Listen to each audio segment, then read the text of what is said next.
Selamat datang di channel Cerita Cinta. Channelnya cerita cinta romantis. Sebelum lanjut, mohon dukungannya dengan like dan subscribe dulu. Pembalasan istri tersakiti, bagian 13. Siapa dia? Mas? Aku gak kenal sama namanya Fernando. Tanya Laras bingung. Yang buat kekacauan tadi, namanya Fernando, dia anak rekan bisnis aku. Dia depresi, karena calon istrinya hilang entah kemana. Pasalnya perempuannya tengah hamil, dan kabarnya ia diculik. Papar Aiman menjelaskan.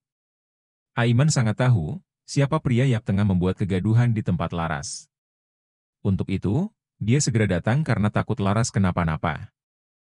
Oh, gitu ya? Dia ada di ruanganku, Mas. Tadi dia pingsan, pas udah ngamuk-ngamuk gak jelas. Ucap Laras memberitahu. Aiman dan Laras langsung menuju ruangan, di mana Fernando berada. Nampaknya Fernando yang kerap dipanggil Nando, belum juga sadar dari pingsannya. Aiman segera menghubungi rekan bisnisnya, yang merupakan ayah dari Nando. Sementara Laras, dirinya bermain dengan Elsa. Telepon Laras terus berdering. Dia menurunkan Elsa dari pangkuannya, dan segera mengambil ponsel dari tasnya. Begitu Laras menjawab panggilannya, matanya terbelalak. Mendapat kabar dari Mbok Wati, yang melaporkan bahwa Langit dibawa kabur oleh mantan mertuanya. Apa? Kenapa bisa, Mbok? Aku segera ke sana sekarang juga. Pekik Laras dengan cemas. Ia segera berdiri mengambil tasnya, tanpa memperdulikan Bayu yang terus memanggilnya. Ras! Laras! Bayu segera mengejar Laras, yang sudah berlari keluar dari restoran. Aiman, kamu bisa jaga dia kan? Aku mau susul Mas Bayu sama Laras. Ucap Kiara, meminta bantuan pada Aiman. Iya, Mbak. Sahut Aiman. Mel, urus dulu restoran ya. Ucap Kiara, seraya beranjak pergi dari ruangan Laras. Laras mengemudikan mobilnya seperti orang kesetanan. Dadanya bergemuruh saat ia mendapat kabar dari pembantunya. Lampu merah menghentikan kendaraannya, ia menggigit kuku-kukunya dengan perasaan tak karuan. Ayolah, ayo, ayo. Duk. Laras memukul setir mobilnya. Ia khawatir, Tuti melakukan perbuatan yang menyakiti putranya. Jarak dari Jakarta menuju ke rumah Tuti, memakan waktu sekitar 3 atau 4 jam lamanya. Dari arah belakang, Bayu terus mengikuti kemana lajunya kendaraan Laras.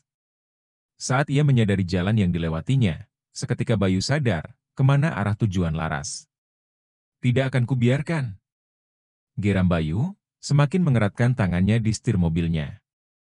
Setelah lama memacu kendaraan, dengan jarak yang cukup jauh.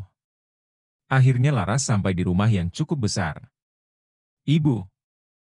Wah. Ibu, Hicks. Terdengar suara Langit dari dalam.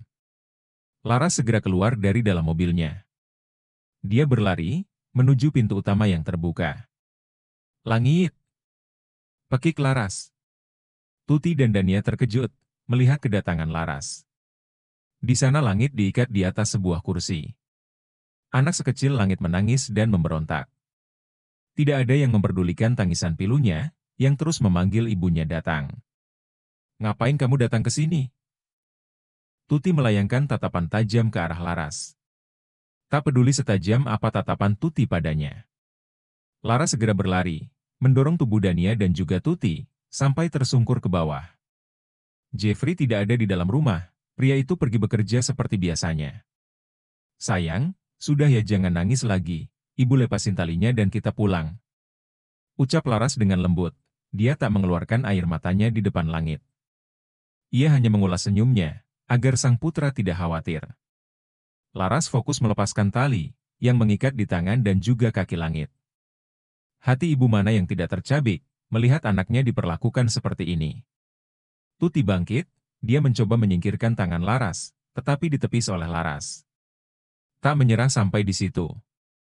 Tuti mengambil ikat pinggangnya untuk memecut Laras, dia ingin Laras menyerah dan meminta ampun padanya. Harga dirinya terasa diinjak-injak, saat berada di pengadilan agama. Usahanya untuk merebut hak asuh Langit, dan memeras Laras sia-sia. Untuk itu ia datang ke Jakarta, sengaja mencari keberadaan Langit dan membawanya pulang. Kletak, kletak. Laras tak menghiraukan sakit di tubuhnya.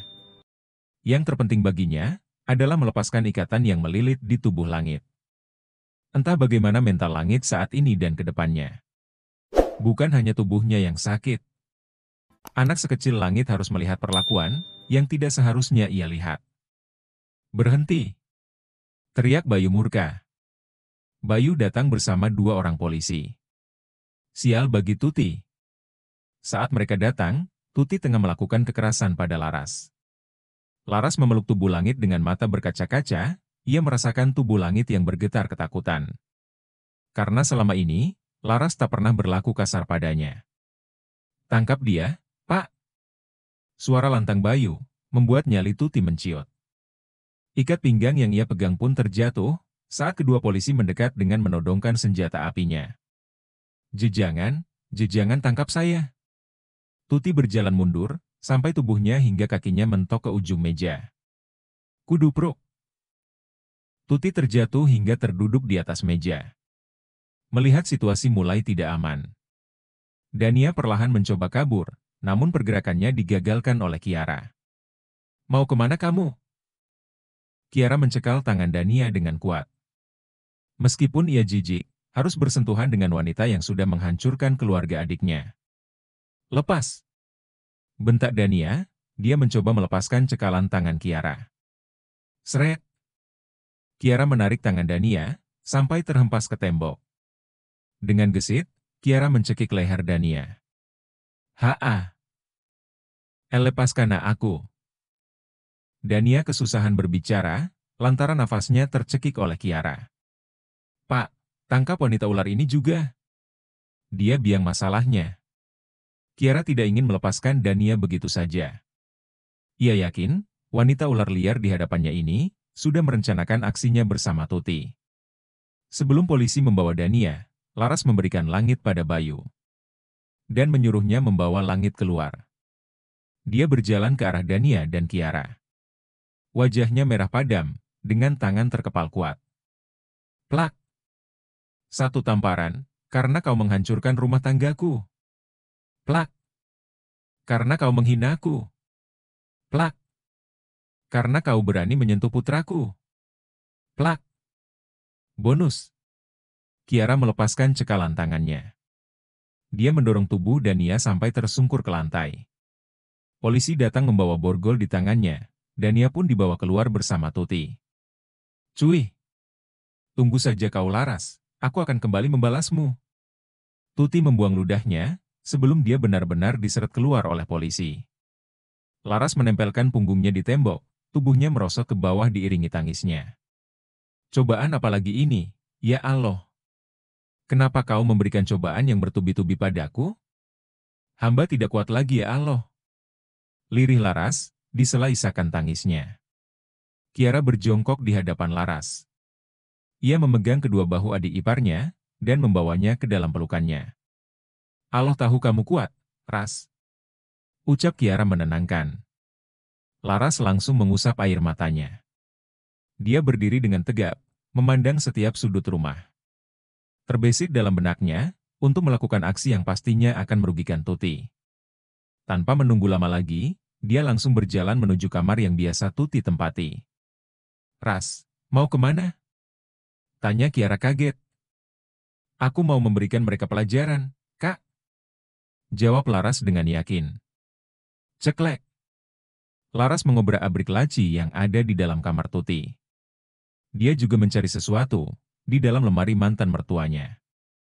Kak, tolong carikan kantong plastik atau apapun itu. Ucap Laras menoleh ke Kiara. Kiara mengernyitkan dahinya, dia tidak mengerti akan ucapan Laras. Tetapi ia tetap menurutinya dengan mencari kantong yang akan ia berikan pada adik iparnya. Ini, Ras. Kiara memberikan paper bag bekas pada Laras.